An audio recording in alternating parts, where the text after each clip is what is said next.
So Julian, what was really funny was like I'll never forget this one. Is I think one of the girls got the ball about 10 meters or 5 meters outside of their own try line.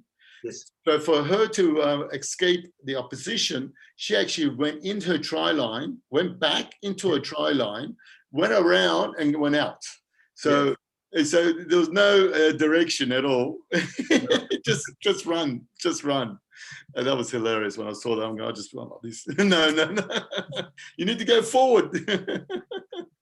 So that was great experience. And also the first ever, we had our first after party, our first, basically a genuine third half event. And so that community started to happen after the Emerging Nations World Cup. No, emerging. British Pioneers. Basically, the Pioneers came just before we started that Emerging Nation World Cup. And basically, that gave us the opportunity to test the players, local players, against a team from abroad, you know, and a British team, and basically pick the best players from there to send them to Australia for the Emerging Nation World Cup. So.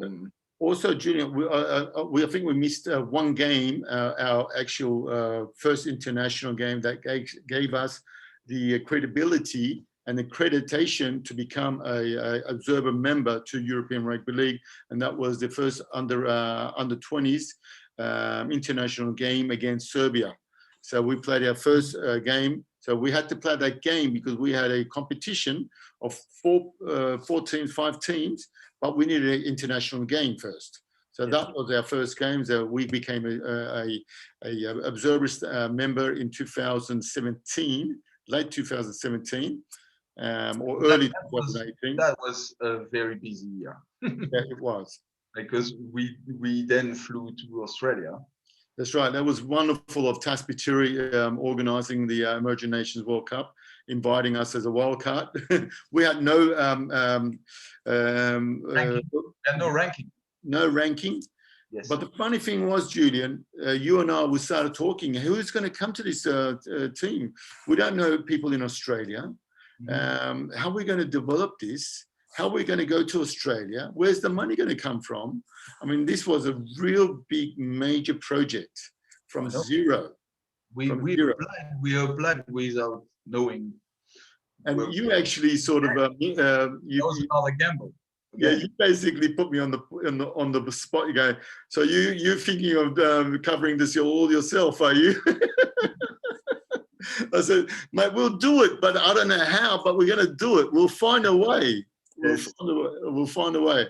But also, what about the players? We have no players in Australia. We just knew 1 or 2 people, and obviously fans and family fans, and that was going to take some time.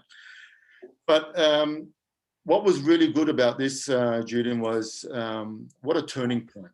We made a statement. We posted something on our Facebook social media account, and in that account, these players just came out of the woodwork, out of the sky. Johnson Turgut. I mean, how can you imagine Johnson Turgut? He was like from heaven sent to earth. To be honest, no. And look, this guy, think of it. He's half Turkish, half English. Father from Izmir, a mother from UK. He is the captain of under-20s English rugby league team who beat Australia about a week ago or whatever back then. Yeah. This guy is the captain of England. Yes. So he said, "I want to play for Turkey." This is how brilliant this, amazing this is. It all came together. I mean, again, Gurol Carter. But if you look at it, we had also all the players from Germany. Correct. Yeah, that's what I was going to say. Germany. We had some from France. Yeah. We had a lot of interest. Yes, a lot of interest. But I mean, the target was great. If anybody wants to go and play in Australia, of course. Yeah, I mean, that was brilliant. And obviously the next part was the fundamental of it was Australia. How are we going to, get join the dots in Australia? So you had one or two friends that actually, from your previous years of coaching, you knew a couple of people. We communicated with them. Yes. And Yusuf Dardanasha, we spoke with him. He was our first team manager. Or we started with Yusuf. I think also we started with some other gentlemen that introduced to our main sponsor, Becky, and Becky was amazing there. Yes. He basically put everything together in Australia with his guidance and vision, and with our direction. The emerging nations just fell all in place. Indeed. And then on top of that, then we had Scott Hartice come on board as a coach, Sam as a team manager, and Yusuf became a player. So, but what happened there was we became, a team. Yes, everything went together, and the fact that we also pushed for local players to be part of this team. What happened is it gave a lot of for the local players. It gave a lot of interest to this game, because they saw people that have been playing against, for the past 3 seasons. That's right. Going to Australia, playing in Australia, playing live stream games, against other nations with like some professional players. Absolutely. And so yes, it was an amazing experience. So basically, we went with 8 players from Europe and Turkey to Australia and ourselves, and around 30 players from Australia. So we basically started doing their training.